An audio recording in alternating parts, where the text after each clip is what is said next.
Avec le retour de Donald Trump sur la scène politique américaine, un nouveau chapitre s'ouvre dans les relations transatlantiques, notamment en ce qui concerne la pratique de la synchronisation de leur politique étrangère, sécuritaire et de défense entre les États-Unis et leurs alliés européens.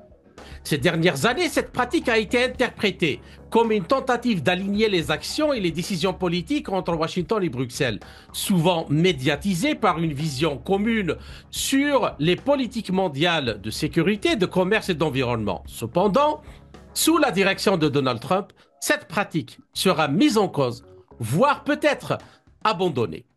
Historiquement, les relations entre les États-Unis et l'Union européenne a été la relation entre les États-Unis et l'Union européenne a été marquée par une alliance forte, en tout cas en apparence, les deux puissances mondiales cherchant à coordonner leurs politiques sur diverses questions. Depuis la guerre froide, la coopération transatlantique est considérée comme un pilier de l'ordre international libéral. Cependant, le président Trump a constamment remis en question cette alliance, la considérant comme une relation à sens unique dans laquelle les États-Unis ne bénéficiaient pas de leurs partenaires européens. Ces critiques à l'égard de l'OTAN, des tarifs douaniers et du manque de réciprocité dans le commerce mondial ne sont que quelques exemples de sa position sceptique à l'égard du partenariat avec l'Europe. Trump se concentre donc sur une vision qui sépare les intérêts américains et européens, soulignant ainsi un fossé croissant entre les deux camps. Selon lui, les États-Unis n'ont plus besoin d'agir comme le gendarme du monde aux côtés des puissances européennes qui, selon lui, ne partagent pas le même agenda et les mêmes intérêts américains. Pour lui, le rôle de l'Union européenne exclusivement sous domination globaliste sur la scène mondiale est le reflet du mondialisme justement.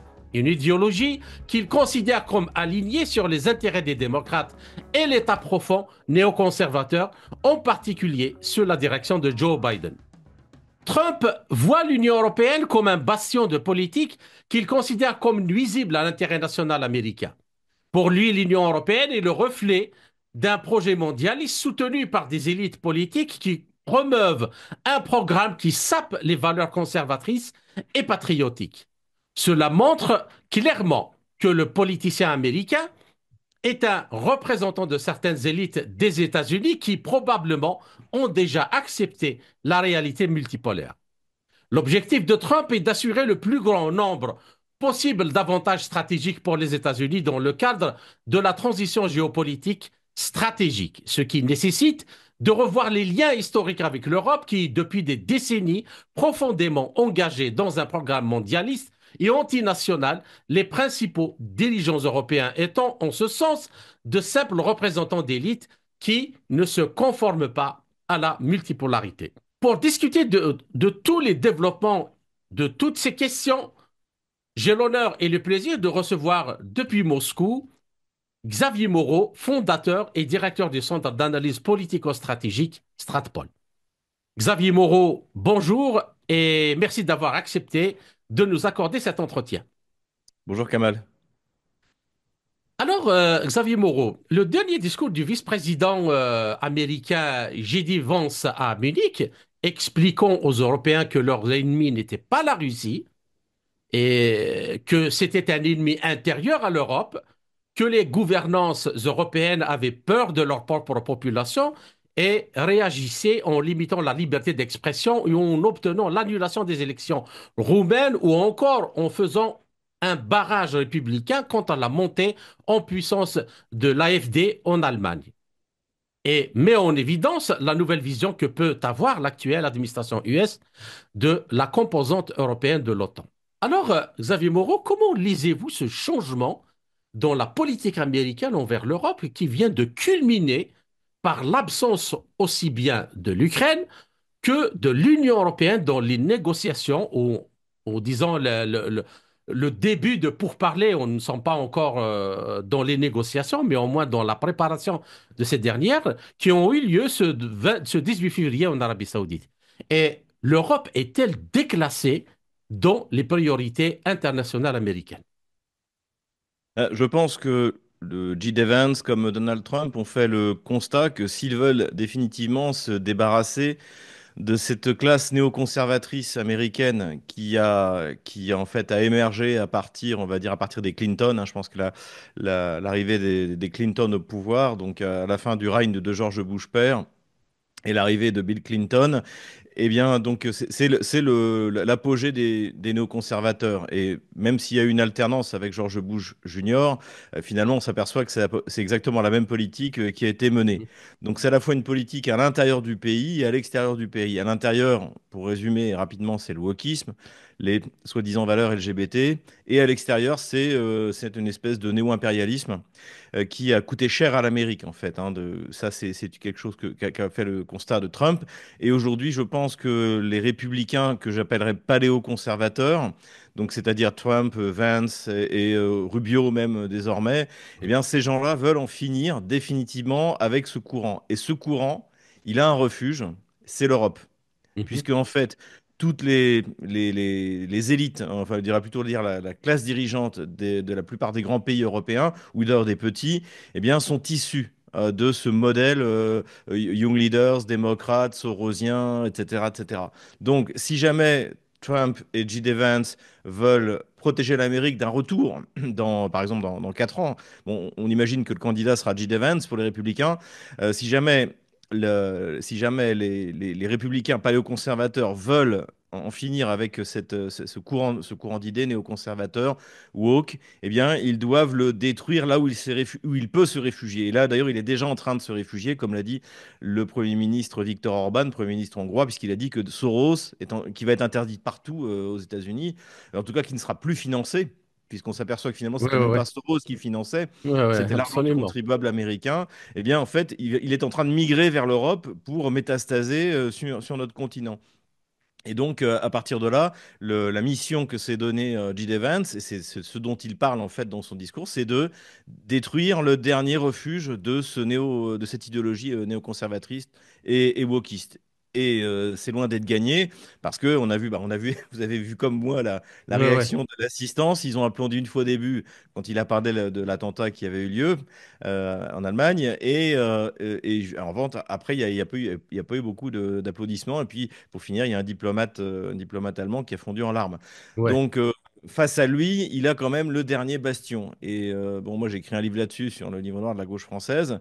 Ce qui me fait peur en tant que Français, c'est que cette inertie donc, du gauchisme américain va trouver le pays principal dans lequel elle va trouver refuge, c'est la France. Parce que là, le système est complètement bloqué autour de cette idéologie. Et je pense que d'ailleurs, comment dirais-je, ce qu'on voit, c'est que J.D. Vance a des interlocuteurs dans quasiment toute l'Europe. Bon, je ne parle même pas de la Slovaquie, de la Hongrie, qui sont déjà, sont peut-être de Călin Georgescu, qui pourrait être élu en mai, en Roumanie. En Allemagne, il a l'alternative für Deutschland. En France, il n'y a personne. Il n'a personne à qui parler. Parce que ce courant en fait, qui veut la fin de cette domination, de cette idéologie qu'on peut faire monter aux années 50, en fait, hein. ouais, ouais. C'est-à-dire notamment la libération sexuelle, la transgression sexuelle comme un acte politique. Tout ça, c'est les années 50, c'est les rapports Kinsey. Et en fait, c'est à ça que veut mettre fin l'administration Trump. Et j'ai peur que, effectivement, l'ultime bastion de cette idéologie que je considère, moi, comme une idéologie de mort, eh bien, ce soit la France. Et à côté de ça, en plus, les velléités néo-impérialistes qu'on voit très bien, qu'on a vu très bien dans l'administration d'Emmanuel Macron. On voit son comportement vis-à-vis de l'Afrique, dans les anciennes colonies françaises. Il refuse en fait il refuse la décolonisation. Il arrive toujours comme le colon dans ses terres en fait, hein. Et ça, c'est complètement, enfin, c'est hors sujet. C'est terminé. Quand on voit ce qui se passe dans toute l'Afrique, c'est impossible aujourd'hui qu'un président français puisse se comporter comme il le fait quand il y va.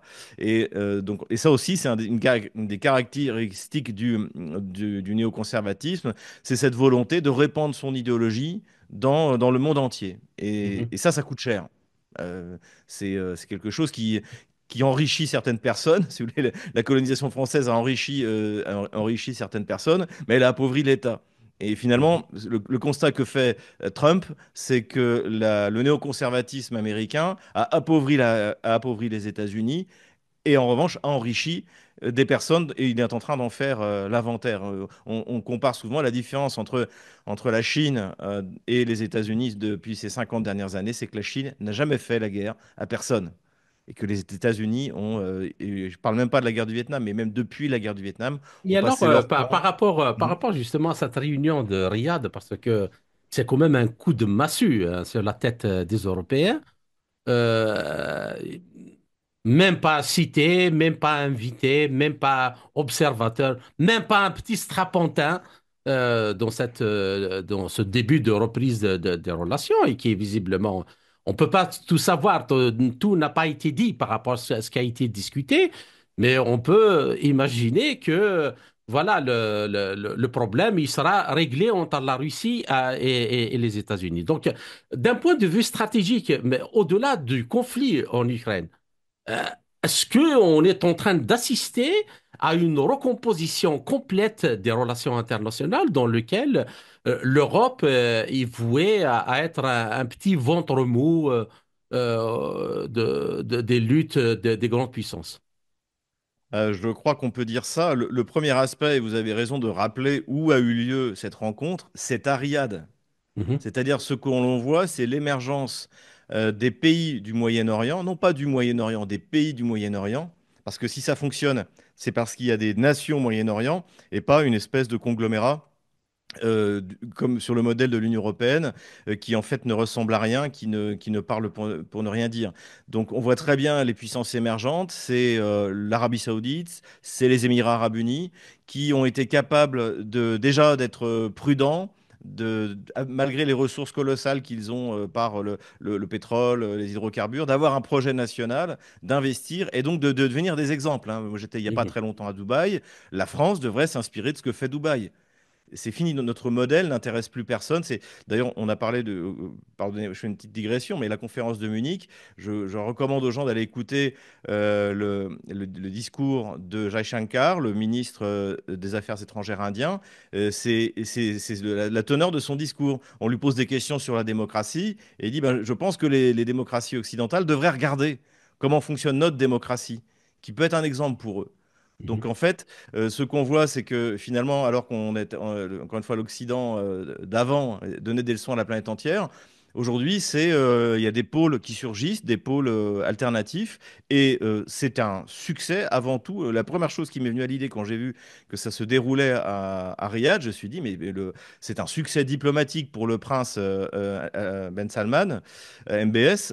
Remarquable, alors qu'il avait été insulté par Joe Biden, si vous vous souvenez, pendant Absolument. la campagne présidentielle d'il y a 5 ans. Donc, il avait été insulté. Donc, les relations s'étaient vraiment gelées entre l'Arabie Saoudite et Joe Biden.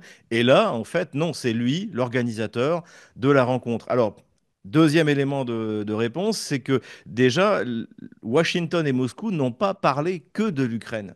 Et je Ouais, dirais que c'est même ça, c'est encore pire pour les Européens. C'est-à-dire qu'ils ont parlé de l'Arctique, exactement.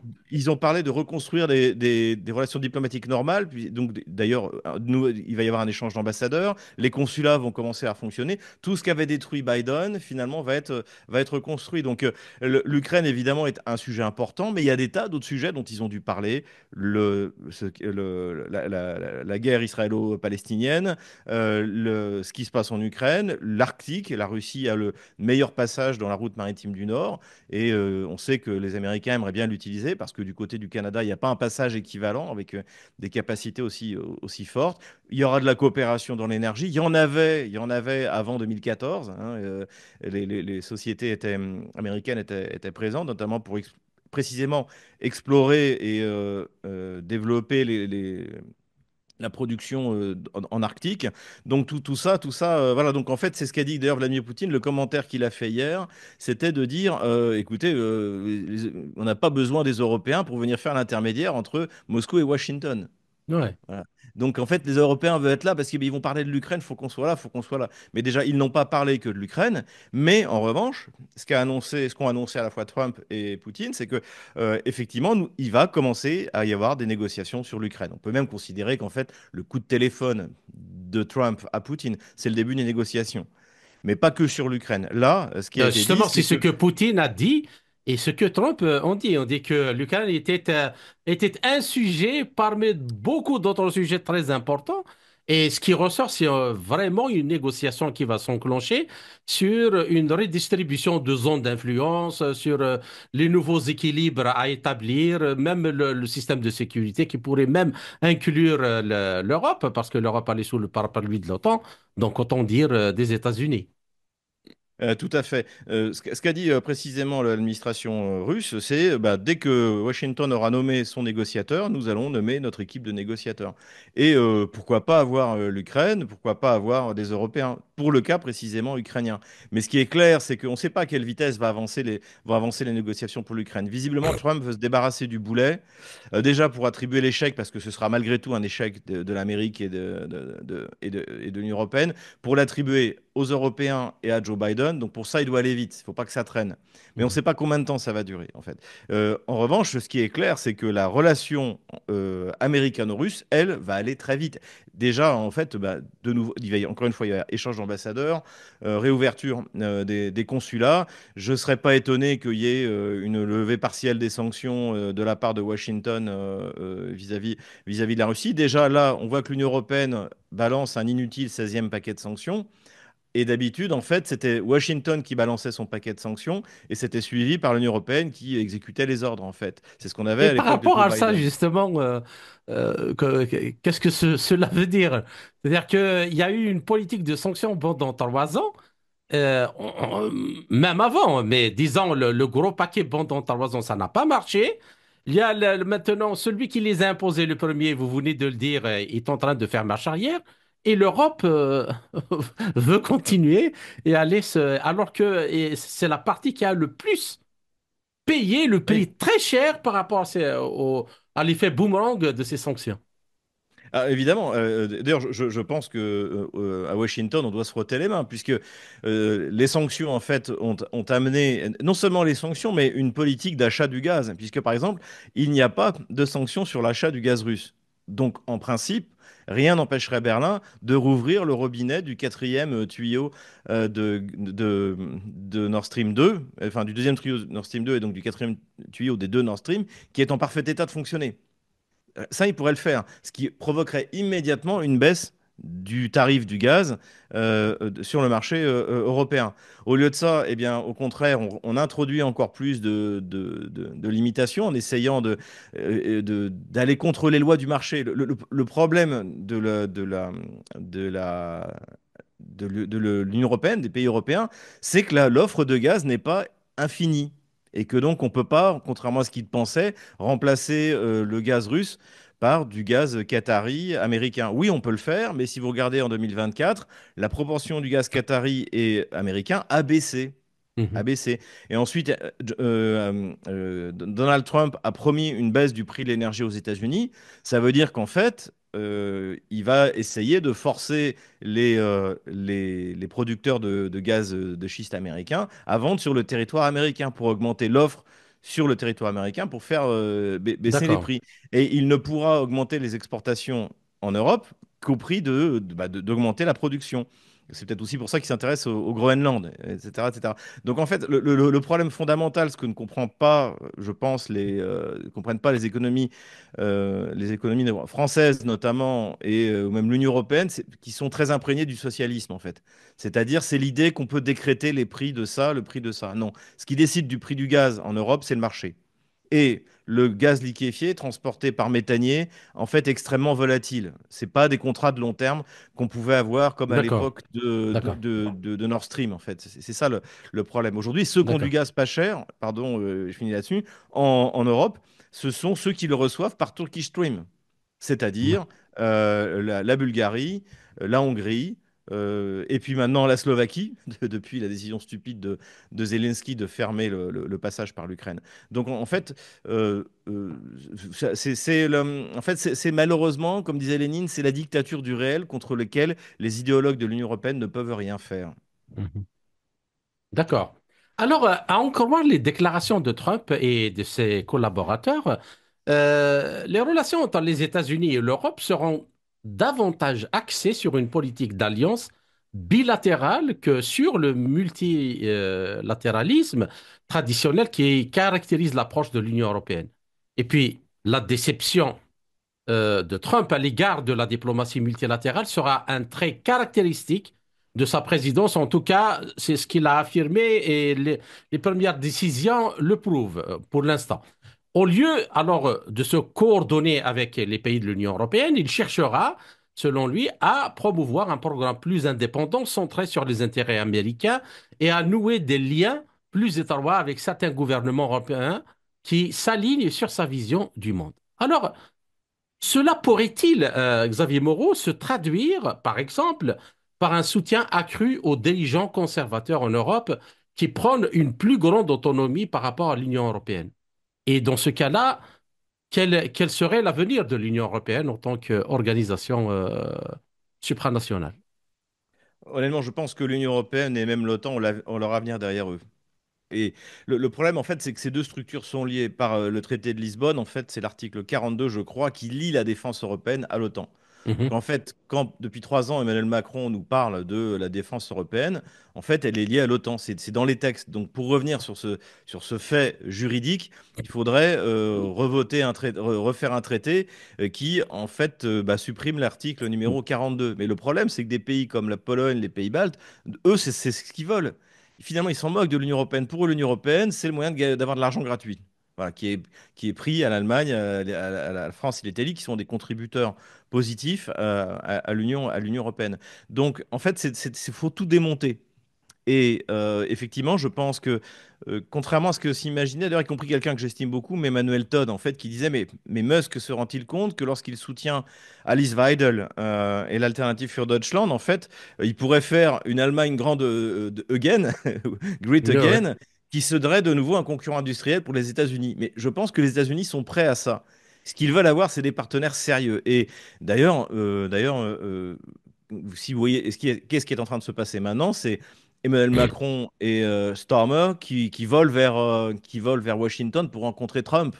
Donc et ils y vont sans Kaja Kallas, qui est une Estonienne, donc c'est un pays d'1 300 000 habitants en voie de désertification, qui ne représente absolument rien, qui est russophobe pathologique.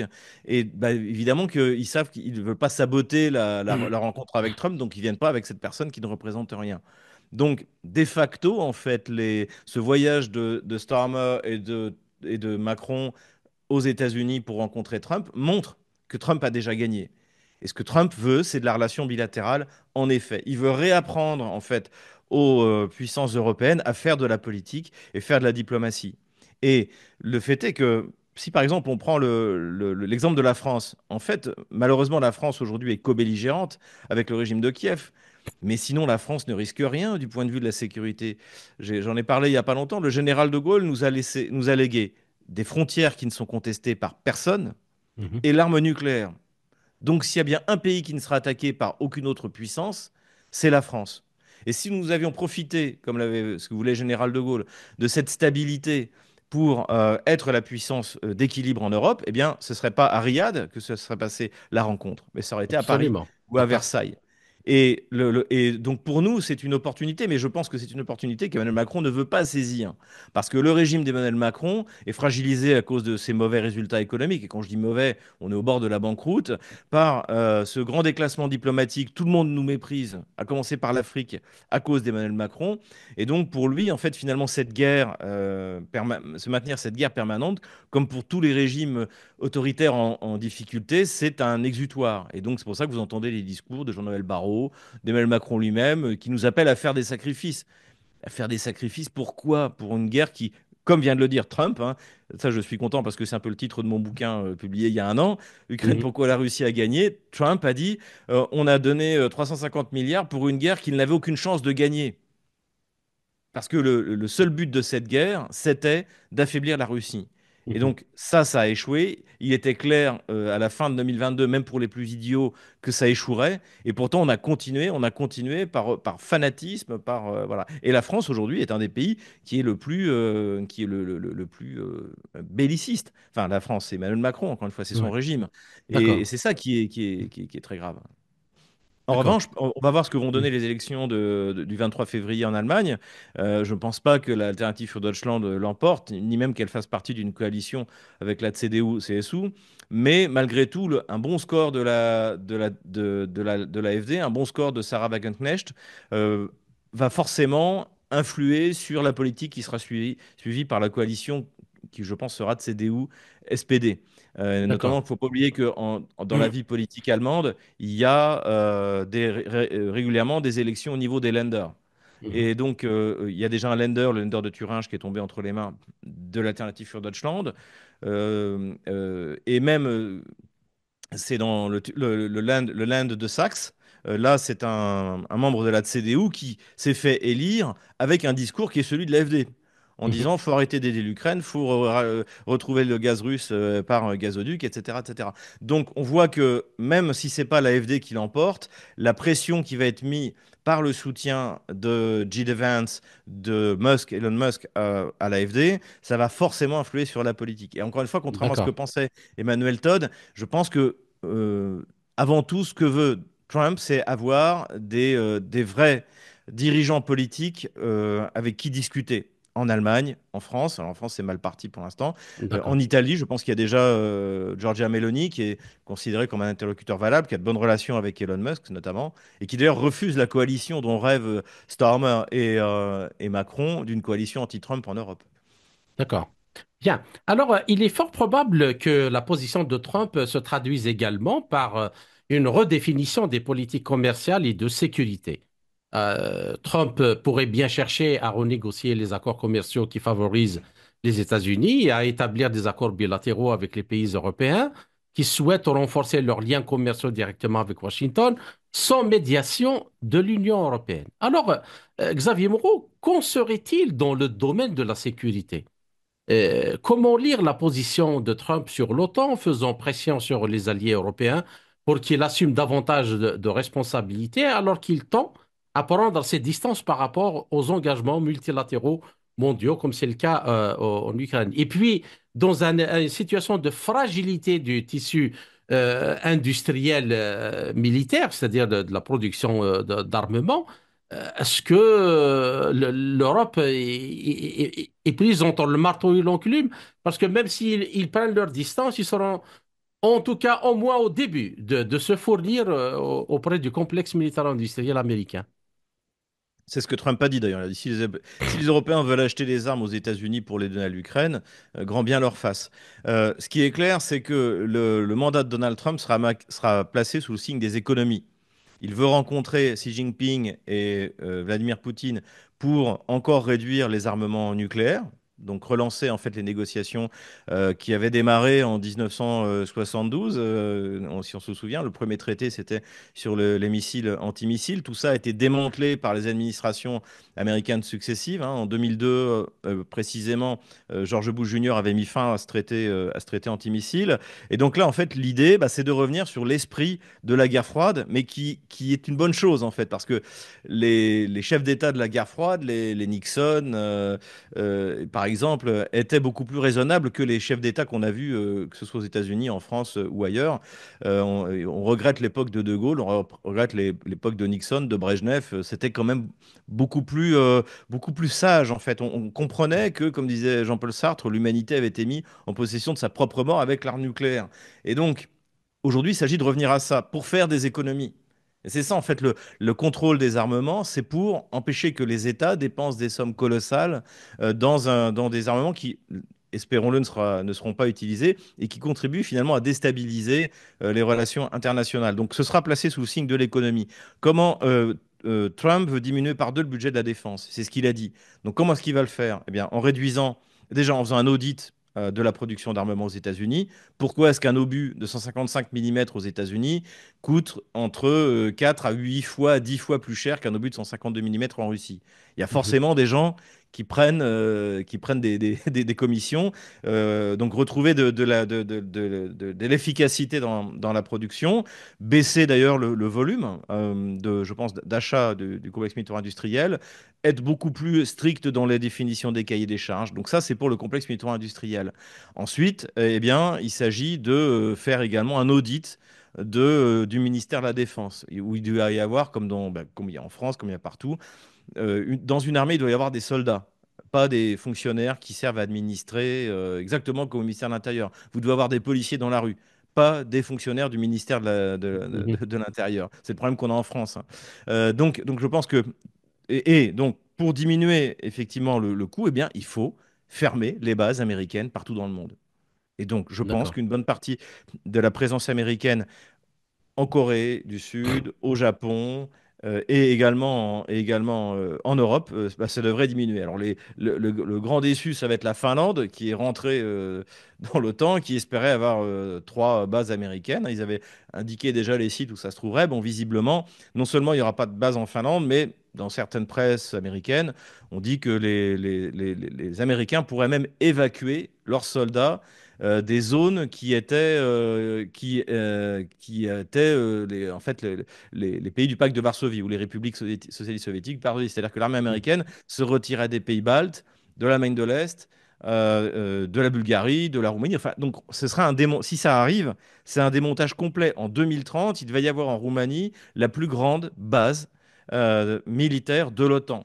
Mhm. Et évidemment que si Georgescu emporte les élections en mai, et si Trump est vraiment dans son plan d'économie, et s'il se fait pas assassiner, parce que c'est aussi un peu ce qui peut faire peur, parce que c'est un peu la coutume dans ces pays-là, eh bien, on peut arriver à un démontage complet de l'OTAN, qui de toute manière, en plus, militairement, est une mauvaise alliance, on l'a vu en Ukraine, mais qui Mhm. était politiquement un levier. Mais visiblement, Trump ne veut pas utiliser ce levier. Trump ne veut pas utiliser le fait que finalement l'Union européenne est une extension de l'OTAN. Trump ne veut pas utiliser l'OTAN, qui est encore une fois mauvais outil militaire, très bon outil politique.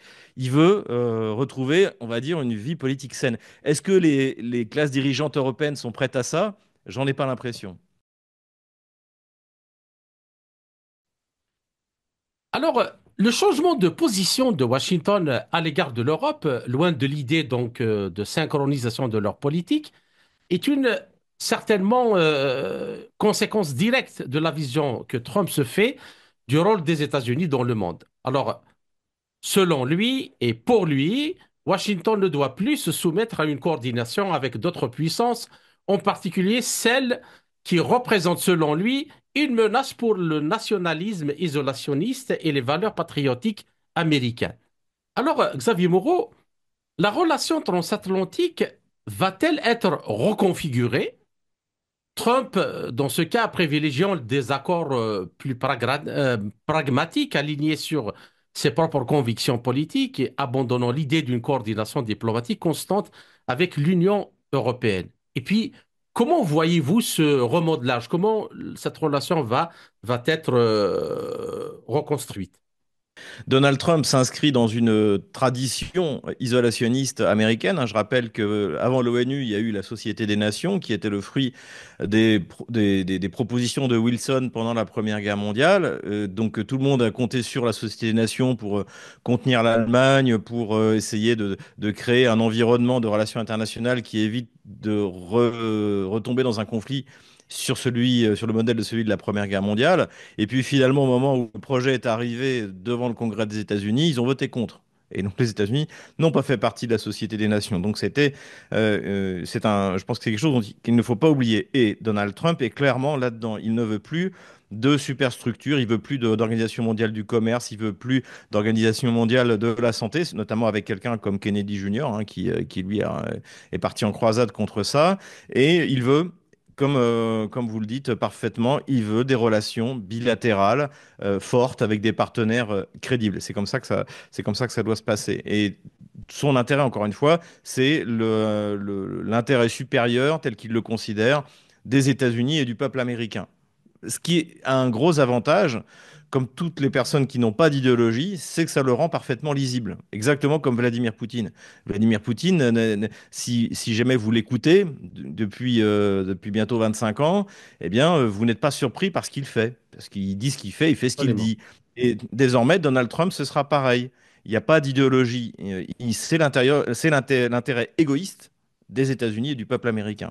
Et donc, à partir de là, bah, vous pouvez créer de véritables relations parce que malgré tout, va falloir arriver à des compromis. Je pense que c'est ce à quoi on va assister dans la relation bilatérale américano-russe, bilatérale américano-chinoise, qui sera à mon avis beaucoup moins dure que ce qu'on imagine, et évidemment bilatérale avec l'Inde, là où ce sera beaucoup plus facile, puisque l'Inde a une position je dirais, moins engagée dans le rapport de force. Voilà. Avec l'Union européenne, il n'y aura pas de relation, à mon avis. Il y en aura avec les États qui forment l'Union européenne, s'ils en ont envie. Donc en fait, on a ce rapport un peu paradoxal. Mais ce qui est clair, c'est que les relations bilatérales, effectivement, comme vous le dites parfaitement, vont être le fondement de la nouvelle diplomatie américaine. D'accord. Alors, dans le contexte actuel, l'Union européenne a un besoin urgent de se présenter au monde et à ses propres citoyens comme un acteur majeur sur la scène internationale, avec une politique étrangère solide, même si elle n'a pas mis le personnel nécessaire, comme le Kaja Kallas, l'Estonienne, pour ça, solide et donc et les moyens d'agir en conséquence, alors qu'en réalité, les superpuissances mondiales, qui sont les États-Unis, la Russie, la Chine, ne la prennent pas ou même ne la prennent plus au sérieux. Et donc, après donc, les pourparlers russo-américains en Arabie Saoudite, auxquels le président ukrainien, par intérim, donc Zelensky, n'a pas été invité, les hauts responsables de l'Union européenne ont commencé à paniquer et ils ont rapidement organisé leur propre réunion pour montrer à leur propre peuple et à la fraternité européenne qu'ils sont toujours pertinents, mais cela visiblement ne convainc pas vraiment qui que ce soit. Alors, dans des moments comme celui-ci, donc, les dirigeants de l'Union européenne craignent-ils que leurs citoyens se rendent enfin compte que toutes leurs postures de politique étrangère sont basées sur un bout de papier sur lequel sont écrites quelques idées, voire des rêves et des désirs pris pour une réalité. Parce que quand on regarde vraiment la situation économique de l'Europe, sa situation en capacité militaire, que ce soit matérielle ou humaine, je pense pas, il faut vraiment être un fou pour dire que l'Europe pèse encore. Est-ce que c'est pas ce qu'ils font, les gesticulations donc qui sont faites actuellement, est-ce que ce n'est pas quelque chose qui est euh, donc fait en direction de la population européenne pour maintenir encore l'illusion et le narratif que qu'on existe? Oui, on a au niveau de l'Union européenne ce qu'on a au niveau de l'État français, c'est-à-dire des régimes autoritaires qui sont en train de subir une défaite militaire. Et on sait dans l'histoire les conséquences politiques que peut avoir une défaite militaire, hein. Demander à Napoléon III, demander à l'Empire russe. La défaite militaire peut avoir des conséquences graves politiques. Et donc pour cela, il faut maintenir un état de guerre.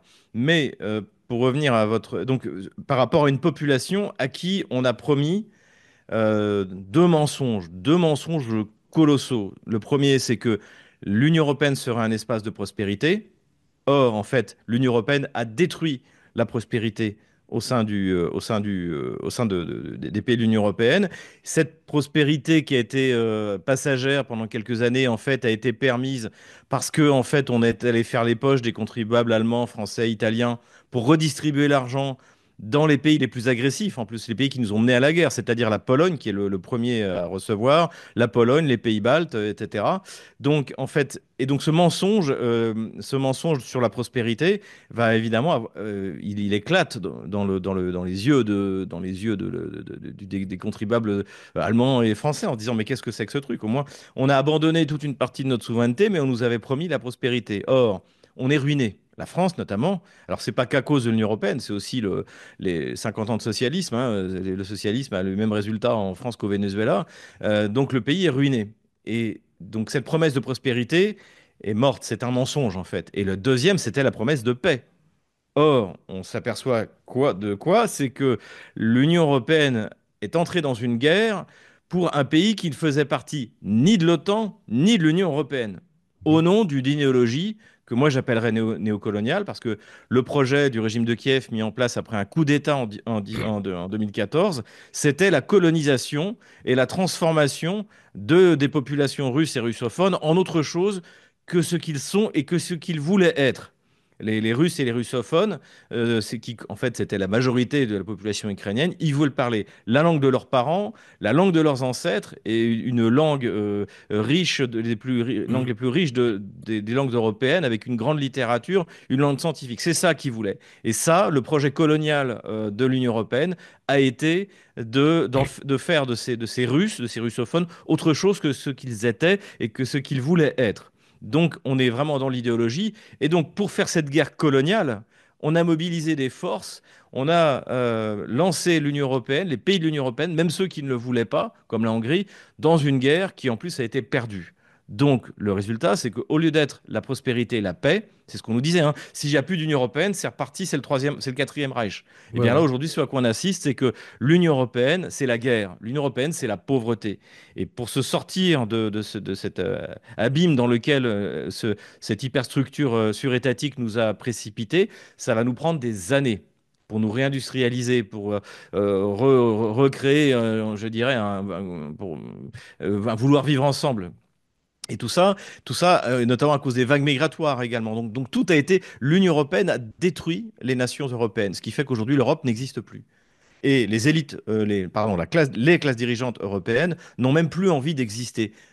Ils sont en fait, ils étaient contents de leur état de servitude. C'est la servitude volontaire de la Boétie, hein, c'est-à-dire que Mhm. ils étaient fiers de conquérir leur servitude. C'était ça, Ouais. une fierté d'être esclave, Et au ce qui est moment complètement où délirant. le maître les lâche, Oui, c'est la débandade. vous savez, c'est le personnage pour faire un peu sur ces sujets sérieux, c'est le personnage de Django Unchained. Vous savez, pardonnez, c'est comme ça que ça s'appelle, le nègre de maison. Mhm. Vous savez, donc, Django, lui, c'est le héros noir qui se bat pour sa liberté, pour libérer la femme qu'il aime. Mais à l'intérieur de la plantation, il y a un noir qui est l'esclave, mais qui commande les autres esclaves. Mhm. Et donc c'est ça, en fait c'est la position que Emmanuel Macron, Olaf Scholz, Starmer veulent avoir au sein de l'OTAN, de l'Union européenne, c'est-à-dire c'est d'être les nègres de maison de Washington. Et aujourd'hui, Washington vient d'annoncer qu'il libérait tous les esclaves. Alors là, mais alors comment on va faire? Il n'y en a plus d'autorité, on n'est plus rien. C'est peut-être D'accord. Donald Trump est peut-être en train de sauver l'Europe en fait. Bien. Alors, par rapport à ça, Xavier Moreau, j'aimerais bien qu'on traite un peu une question de fond et qui vraiment s'est étalée dans le temps pendant longtemps. Parce que en réalité, ce qui se passe en Europe vient de loin. Ce n'est pas comme on a bien voulu la présenter, le Poutine qui, un matin d'un 24 février 2022, a décidé de déclencher la guerre. Alors, pour ça, j'aimerais bien revenir en 1997, euh, dans son livre donc célèbre Le Grand Échiquier, la primauté américaine et ses impératifs géostratégiques. Le conseiller à la sécurité nationale du président américain Jimmy Carter, Zbigniew Brzezinski, donc le géopoliticien atlantiste qui a le plus marqué la fin du XXe et le début du XXIe siècle, décrit une véritable feuille de route pour démembrer la Russie en utilisant comme tête de pont l'Union européenne, l'OTAN, mais surtout l'Ukraine. Et donc, il affirme la nécessité absolue d'arracher irrévocablement l'Ukraine à la Russie, d'en faire un avant-poste de l'atlantisme et d'imposer à son peuple le nationalisme russophobe comme l'idéologie principale.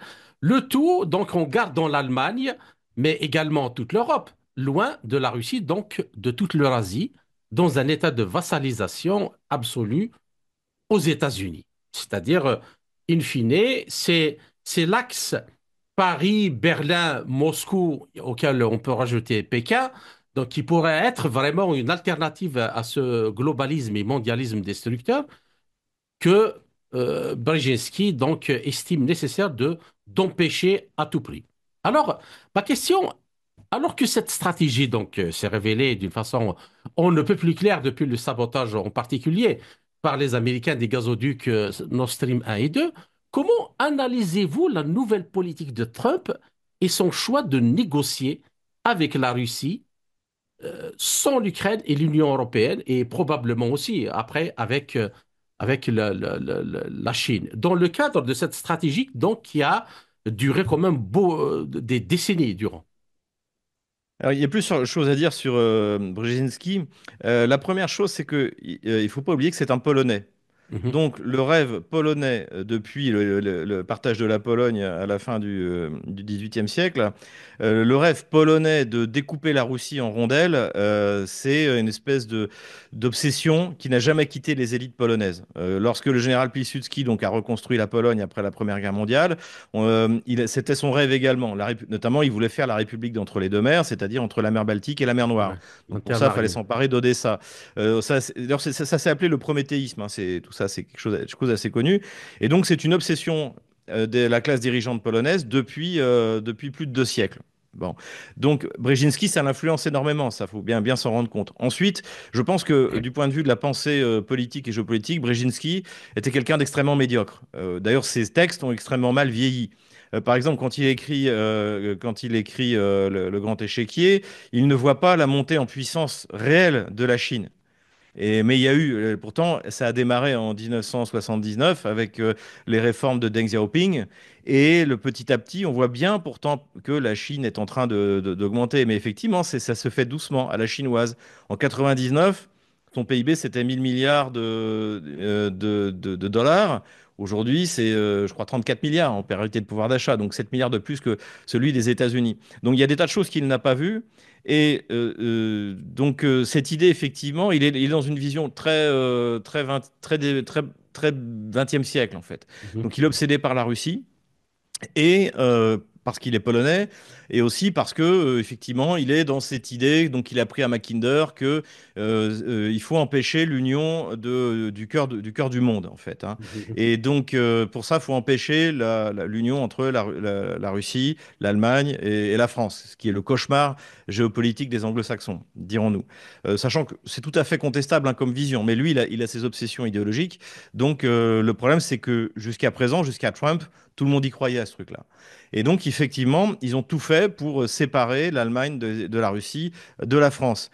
Ça a échoué, notamment là-dessus, il y a eu plusieurs raisons. C'est pour ça d'ailleurs que Poutine parle avec des mots très élogieux de Jacques Chirac, puisqu'il y a eu le fait de ne pas rentrer en guerre en 2003, qui était un moment de convergence géopolitique entre la France, l'Allemagne et la Russie. Mais malgré tout, les élites, je dirais, allemandes et françaises, le verre était déjà dans le fruit. Donc le couple Chirac-Villepin était déjà contaminé, notamment sur les guerres de Yougoslavie. Ils sont totalement alignés sur Washington. Et du côté allemand, Schröder, finalement, est plutôt une parenthèse qu'une nouvelle direction qui a été donnée à la politique allemande. Là aussi, le verre était dans le fruit. Et puis, maintenant, on le sait, le BND, en fait, qui est les services secrets allemands, sont une succursale de la CIA. Et donc l'Allemagne n'est pas du tout souveraine. Donc cette idée en fait de découper la Russie en morceaux et surtout donc il y a deux idées. Il y a l'idée c'est d'empêcher l'union du continent, c'est-à-dire que Mhm. le cauchemar en fait géopolitique, ce serait que la France, l'Allemagne deviennent raisonnables, s'unissent à la Russie et qu'il y ait un continuum avec la Chine. Alors là, on est tout d'un coup, les États-Unis redeviennent une île. Vous voyez ce que je veux dire. Ouais, Donc ouais. là, c'est là-dessus que s'est focalisé toute la géopolitique, tout le néoconservateur américain. À cela s'est ajouté donc dans la géopolitique vendue par Brzezinski, il y a des zones pivots, c'est-à-dire des zones qui ne valent pas par les États, la volonté politique des États qui s'y trouvent, mais par leur emplacement géographique. Mhm. Et donc, par exemple, en Asie centrale, il y a l'Ouzbékistan, et en Europe, il y a l'Ukraine. Donc, pour Brzezinski, si jamais la Russie perd le contrôle de l'Ukraine, elle n'est plus un empire et elle n'est plus un État européen. Ce qui est idiot. Il y a qu'à venir à Moscou. Moscou est plus européen que bien des villes d'Europe aujourd'hui, dans l'esprit, dans le comportement, dans les mœurs. Je dirais, c'est l'Europe d'avant, quoi. Mais le problème, c'est qu'encore une fois, Brzezinski y croyait. Ceux qui dirigeaient les États-Unis y ont cru, je pense, jusqu'à Donald Trump. Donc il fallait à tout prix contrôler l'Ukraine pour repousser la Russie de ce bloc de l'Europe, en fait. Bon. Et c'est pour ça. Et d'ailleurs, ce qui est intéressant aussi, c'est que 2 mois après la réunification de la Crimée, quasiment même un mois après la réunification de la Crimée, en 2014, en avril 2014, Brzezinski donne une conférence, je crois que c'était au Council of Foreign Relations, vous la trouvez sur Internet, dans Mhm. lequel il dit, on dit, mais qu'est-ce qu'il faut faire? Parce que la perte de la Crimée pour les États-Unis a été une humiliation, hein, on s'en est pas rendu compte, mais en fait, ils avaient énormément investi pour la prise de contrôle de la Crimée, Sébastopol, etc. Et donc, il dit, la prochaine fois, en fait, il faudra se battre dans les villes et pour saigner l'armée russe, pour affaiblir la Russie, et comme ça, elle se rendra, il y aura Vladimir Poutine va tomber, ou le régime qui va tomber, et ça nous permettra une fois de plus de faire ce qu'on veut de la Russie.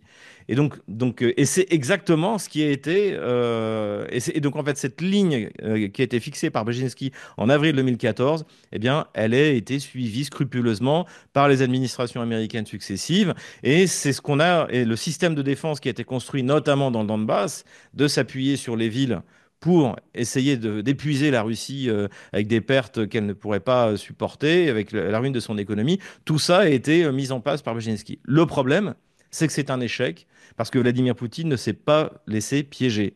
La Russie, contrairement à ce qu'on a dit, n'est pas en une économie de guerre. La guerre représente, j'ai vu les chiffres d'ailleurs dans la presse américaine qui parlaient de 6,5% du PIB. Imaginez qu'en URSS, c'était 25%, hein. Mhm. Et au plus haut, on va dire 8% du PIB. Donc, les grands projets nationaux ne sont pas remis en cause.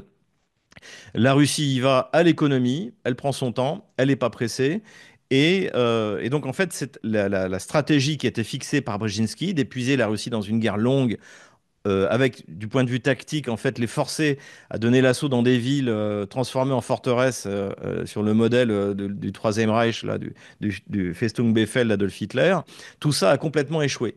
Et c'est pour ça que d'ailleurs je dis, Brzezinski est quelqu'un d'assez médiocre, d'un idéologue avec un côté très fanatique, mais il faut dire qu'avant sa mort, je crois qu'il est mort en 2016, il était revenu dans un article, il était revenu sur ses conceptions initiales en disant, bon, finalement, avec la Russie, la Russie va survivre. Et puis finalement, c'est redevenu un État viable. Et la Chine a pris une place auquel, effectivement, je ne m'attendais pas en 1997. Donc, ce qui est intéressant, c'est qu'il y a eu quand même un constat avant de mourir de Brzezinski qui s'était planté, mais ça n'a pas été pris en compte par les néoconservateurs, qui sont restés Absolument. sur son bouquin de 1997 qui avait très mal vieilli. Alors, Et oui. Et juste pour ouais, finir, et je pense ouais. que, encore une fois, Donald Trump et son équipe, toutes ces idées de Rimland, du Heartland, etc., la géopolitique à la Mackinder, Brzezinski, ça les intéresse absolument pas. Eux, c'est business, relations bilatérales et réalisme politique. Alors, pour passer justement à ces changements-là et par rapport à la question militaire. Alors, en février 2022, pour la première fois, il a été décidé au sein de l'OTAN de déployer la force de réaction rapide dans le cadre du conflit en Ukraine. Alors, en mars de la même année, il a été décidé de déployer quatre autres bataillons multinationaux en Hongrie, Bulgarie, Roumanie et Slovaquie, en plus des quatre donc déployés en Pologne et dans les États baltes, conformément à la décision du sommet de Varsovie de 2016. Et en juin 2022, un nouveau concept stratégique de l'OTAN a été approuvé à Madrid. Il a été donc décidé d'augmenter le nombre de militaires de la force de réaction rapide de l'OTAN de 40 000 à 300 000 personnes. Et les participants au sommet ont convenu, si nécessaire, de déployer 8 bataillons multinationaux. Donc, vu comment les choses ont évolué depuis 2022 et à la situation à laquelle on arrive aujourd'hui, alors, Xavier Moreau, dont le contexte du désengagement US annoncé par le secrétaire à la Défense américain ces derniers jours, que feront les Européens par rapport donc à tout ce qui a été décidé? Et À puis mon ma avis, pas question, grand-chose. et À mon avis, pas grand... Je vais vous laisser développer. Oui. Et l'Europe, justement, j'y viens justement. L'Europe a-t-elle les moyens de se passer donc des États-Unis et continuer à soutenir l'Ukraine financièrement, militairement et humainement? Alors, si l'Europe, alors je vais reprendre la citation du ministre de la Défense actuel jusqu'au 23 février. Alors peut-être qu'il sera prolongé s'il y a une coalition avec le SPD, mais donc de Pistorius, qui a dit la Russie produit plus d'armes que l'Union européenne et de plus d'armes et de munitions en 3 mois que nous en un an. Donc pour se mettre au niveau de la Russie, il faudrait que l'Union européenne investisse massivement. Et en plus, dans un outil industriel. Donc, l'outil industriel, il sera fonctionnel dans 1 ou 2 ans. Et ça va coûter des centaines de millions d'euros. Et si ça se trouve, la guerre, dans 6 mois, elle est terminée. Parce que sans l'approvisionnement américain, eh bien, comment dirais-je, l'armée ukrainienne va s'effondrer. Donc, les grands acteurs du complexe militaro-industriel européen, comme Rheinmetall, par exemple, hein, c'est ce que dit d'ailleurs dans une interview au Financial Times le PDG de Rheinmetall. Il dit que de toute manière, là, on est à sec. Et alors, il y a eu un Ouais, ouais, effort qui a été absolument. fait. Voilà, il y a eu un effort qui a été fait, mais à côté de ça, vous avez l'augmentation des coûts de l'énergie. Et comme ça avait été annoncé par le colonel, quelque chose comme Wünster, puisqu'il y a un syndicat dans la Bundeswehr, dans l'armée allemande, il y a un syndicat. Et il avait annoncé en l'hiver, c'était plutôt non, au printemps 2022, il avait dit tous les obus qu'on envoie, on les reproduira pas au prix actuel. Et déjà, les obus allemands étaient 4 fois plus chers que les obus russes. Mais avec l'augmentation du coût de l'énergie, à cause des sanctions, aujourd'hui, on doit peut-être être 8 fois plus cher. Donc, ça voudrait dire un investissement massif qui ne donnera des résultats que dans 1 ou 2 ans pour passer donc à l'outil industriel et qui pourrait en plus qui finalement peut-être ne serviront à rien. Pourquoi il ne s'est rien passé depuis 3 ans dans ces investissements? Alors si la France a investi puisqu'elle s'est aperçue qu'elle ne produisait pas de poudre à canon pour les explosifs. Donc on a enfin, moi j'étais un des partisans de une unité de production de poudre à canon en France, mais qui va permettre de produire quelques milliers d'obus par mois. Donc c'est pas non plus, c'est ce que les Russes tirent le matin au petit déjeuner, tous les matins. Et C'est une donc très on belle n'est pas image, du ça. tout. Donc on n'est pas du tout dans des volumes nécessaires. Et je pense que notamment Rheinmetall, Krauss-Maffei, donc les géants allemands de l'armement, euh, euh, comment s'appelle-t-il, Nexter qui est devenu, j'ai oublié le nom, depuis qu'ils ont fusionné avec Krauss-Maffei, KNDS, eh bien, vont pas se mettre à tout d'un coup investir dans des chaînes de production, alors que si ça se trouve, il y aura plus de guerre, donc il n'y en aura plus besoin. Et en plus, ils n'ont pas de promesse d'achat. Qu'est-ce qu'ils ont demandé? Le PDG de Rheinmetall, il l'avait dit il y a 3 ans. Il avait dit, pour l'instant, je n'ai pas de commande ferme. Et le complexe militaire industriel, c'est pareil. Donc, tant qu'il n'y a pas de commande ferme, avec le fait que même si jamais finalement, vous cessez de nous commander des obus parce que la guerre est terminée, mais dans ce cas, vous nous payez, vous nous remboursez les frais qu'on a investis, etc., etc. Pas de commande ferme, pas de garantie sur investissement. Donc, en fait, on ne peut rien faire. Et après, il y a aussi le constat que depuis qu'on n'a plus d'armée d'appelés, eh bien, on est incapable d'avoir des armées d'une taille qui leur permettrait d'affronter l'armée russe. Le seul moyen, ce serait la mobilisation générale. Mais si, par exemple, demain, Emmanuel Macron décrète la mobilisation générale, déjà, il faut que les jeunes Français acceptent. Je vous souhaite bon courage d'aller mobiliser les Français dans les banlieues, qui d'ailleurs préfèrent 1000 fois Vladimir Poutine parce que c'est un mal alpha, plutôt qu'Emmanuel Macron. Donc là, je leur souhaite bon courage. Et à côté de ça, il faut les former Ouais. pendant au moins 6 mois, étant donné, parce qu'ils partent de rien. C'est pas des gens qui ont déjà fait leur service militaire qui sont remobilisés. Il faut les former avec la perspective pour ces jeunes gens d'aller se battre contre la meilleure armée du monde. En, sur un territoire à 2000 km de là où ils vivent. Ça ne marchera pas. Ça ne marchera ni en Angleterre, ça ne marchera pas en France, ça ne marchera surtout pas en Allemagne, et ça ne marchera pas en Suède, puisque nos 3 pays ont déjà donné au niveau de l'invasion de la Russie, ça marche pas. Donc on a de D'accord. très mauvais souvenirs, on a pas de souvenirs. Donc tout ça, cette posture d'Emmanuel Macron, cette posture de la classe dirigeante européenne est grotesque. Et c'est d'autant plus dramatique que, comme je le disais au début de l'émission, la France, c'est pas le rôle de la France. La Russie ne nous attaquera pas, même si elle en avait envie, mais c'était tellement ridicule. Mais on a l'arme nucléaire. Alors on n'a pas autant d'ogives que les Russes, mais on en a 200. Et le principe de la dissuasion nucléaire française, c'était notamment ce qu'avait dit le général de Gaulle à l'ambassadeur, je sais plus je me souviens plus comment il s'appelait, soviétique, qui disait, oui, enfin, si vous utilisez vos bombinettes là, on va vous exterminer, vous serez exterminé.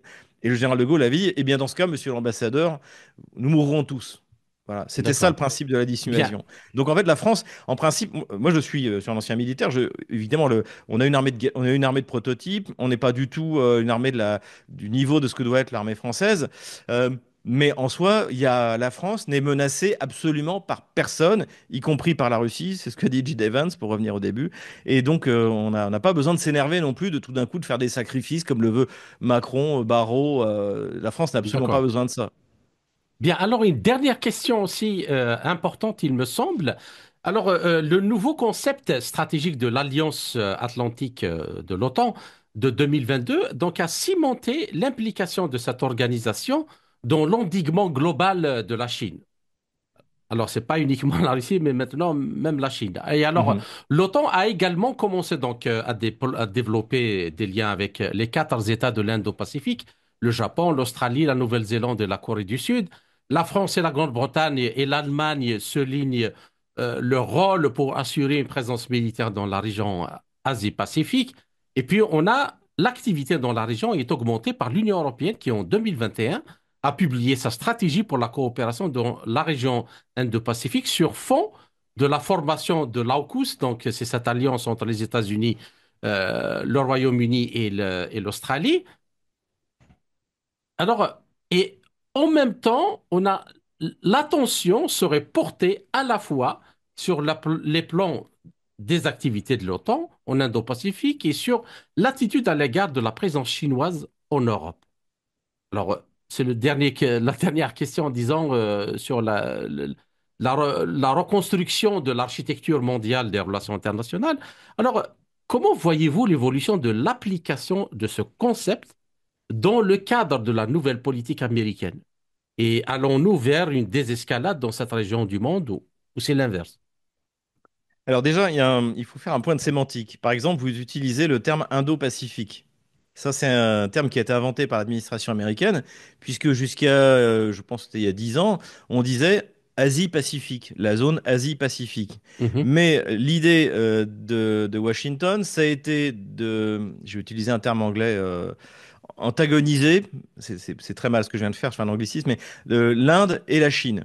Donc pour mhm. ça, en fait, ils ont redéfini la zone en disant on va s'appuyer sur l'Inde pour affronter la Chine.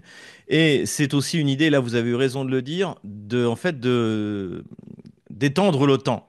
Par Mhm. exemple, au nom du 11 septembre, l'OTAN euh, a été utilisée pour une opération en Afghanistan. Alors qu'à l'origine, l'OTAN, c'était fait, c'est Voilà une ça. organisation de défense pour, euh, pour, pour, pour l'Europe. Ensuite, l'OTAN est devenu un instrument d'agression. C'était le cas en Yougoslavie, ce qui n'était pas le cas. Normalement, l'OTAN est une structure de défense, là aussi. Et donc, le but, en fait, c'était, en tout cas de l'administration jusqu'à Donald Trump, c'était de faire un espèce d'OTAN mondial et qui finalement est arrivé de facto, puisque pour faire la guerre à la Russie, Washington a dû mobiliser le monde entier. Les obus, je lisais que la Corée du Sud a fourni plus d'obus à l'Ukraine que l'Europe. Parce qu'il y a des stocks, parce que la Corée du Sud a peur d'une guerre avec la Corée du Nord, donc il y a du stock. Le Japon aussi a largement contribué à l'effort de guerre. Donc l'idée, en fait, c'était de mettre tous les pays qui sont dans la sphère d'influence américaine au service des ambitions militaro-impérialistes de Washington. Et donc, parmi ces ambitions, il y a effectivement le fait de contenir la Chine, d'empêcher, de limiter son expansion économique. Et pour ça, eh bien, il faut contrôler son accès à l'océan Pacifique. Et pour ça, évidemment, la clé, c'est Taïwan. Vous regardez une carte où il est très Mhm, bien que l'accès à la mer pour la Chine, c'est quand même quelque chose de très délicat. C'est aussi pour ça qu'elle est en conflit avec les Philippines, avec alors, conflit pour l'instant qui s'est mesuré également avec le Vietnam, c'est pour le contrôle en fait de cette zone maritime finalement très, très étroite qui doit passer de la mer de Chine vers l'océan Pacifique. Et donc mhm. là-dessus, dans cette idée de containment, la clé c'est Taïwan. Si la Chine récupère Taïwan, elle peut enfin respirer et ne pas risquer je dirais, contenue, de ne plus pouvoir exporter, puisque la Chine est un pays euh, qui commerce. Donc pour ça, donc le but, c'est de reprendre le contrôle de Taïwan pour la Chine et de développer les routes de la soie par des routes alternatives, notamment les routes terrestres. C'est ce qu'elle fait par l'Asie centrale et ça peut aller, même les nouvelles routes de la soie, en fait, vont jusqu'en Amérique, Mhm. hein, Amérique du Nord, Amérique latine, Amérique du Sud. Donc en fait, c'était ça. Mais là, qu'est-ce qu'on observe depuis l'arrivée de Trump? Trump dit à Taïwan, il dit, vous nous avez pris notre production de microprocesseurs à très basse nanométrie, ce qui est vrai aujourd'hui. Ouais, ouais. La très basse nanométrie, c'est produit à Taïwan, TSMC, et par Samsung en Corée du Sud. Il y a de la basse nanométrie aux États-Unis, mais pas au niveau de TSMC. Alors ça, c'est une pression qui est mise par Trump depuis longtemps, même depuis son premier mandat, qui a été maintenue par Biden. Donc TSMC a dit, OK, on va investir aux États-Unis, mais évidemment pas le meilleur de la technologie. Et pourquoi? Parce que la classe dirigeante taïwanaise se dit, une fois leur aura donné la technologie à très basse nanométrie, bah, ils vont nous laisser tomber. Ouais. Ils n'auront plus besoin de nous. Parce qu'encore une fois, Trump veut faire des économies. Et ce que vous disiez au début d'ailleurs de notre entretien, c'est-à-dire on ne va pas forcément vers un affrontement entre Washington et Pékin. Mhm. Je cite souvent l'interview de Tucker Carlson, l'interview de Vladimir Poutine. C'est ce que dit Vladimir Poutine à Tucker Carlson, qui s'inquiète pour la Chine en disant, mais vous savez, les Chinois, c'est une civilisation de compromis, la voie médiane. Donc essayez de trouver un compromis. Et Trump est un homme d'affaires. Est-ce que ça vaudra vraiment la peine qu'il fasse une guerre commerciale à la Chine, alors que la Chine, finalement, bah, exporte aux États-Unis énormément de biens et de sous-ensembles, y compris au ministère de la Défense, hein. Il y a eu un rapport qui a été publié au début de l'année 2024 par un sous-traitant du Pentagone. Lockheed Martin, Raytheon, General Dynamics enfin, tout cela dépend de sous-ensembles produits en Chine. Donc, on peut Mhm. pas tout d'un coup arrêter la production et l'importation de ces sous-ensembles. Donc, et les Chinois sont à la recherche d'un compromis. C'est dans leur civilisation. C'est un peu la trêve de Dieu à l'époque du Moyen Âge. Vous savez, les princes chrétiens avec le Vatican derrière qui essayaient de mettre la pression pour pas qu'ils s'entretuent, qu'ils trouvent un compromis. On essayait de faire des traités qui durent assez longtemps, etc. La Chine, c'est ça. Au niveau mondial, on va trouver un compromis, on va investir, on va faire ce que vous voulez. Et donc, c'est plutôt ce vers quoi on va. Et ce serait assez rassurant de voir que Trump sort également de cette spirale. Vous avez parlé de D'accord. l'AUKUS, qui est une structure extrêmement agressive, dans lequel les anciennes administrations américaines essayaient de nous entraîner, nous les Français, sous prétexte qu'on a la Nouvelle-Calédonie et quelques îles. Mhm. Je veux dire, dans un espace qui compte des milliards d'habitants, parce que la France en a quelques, je sais pas combien, centaines de milliers, il faudrait qu'on se mette dans une alliance militaire contre la Chine, ce qui est complètement délirant en fait. Alors qu'en plus, on a tout à gagner, au contraire, développer nos relations avec la D'accord. Chine, y compris pour développer la Nouvelle-Calédonie. Ça me paraît tout à fait limpide. D'accord. Bien. Alors, chers auditeurs, notre entretien arrive à sa fin. Xavier Moreau, je vous remercie pour tous ces éclairages et toutes ces analyses. J'espère vous retrouver dans les quelques semaines à venir dans une autre émission pour traiter d'un autre sujet. Merci encore une fois et à très bientôt. Merci Kamal.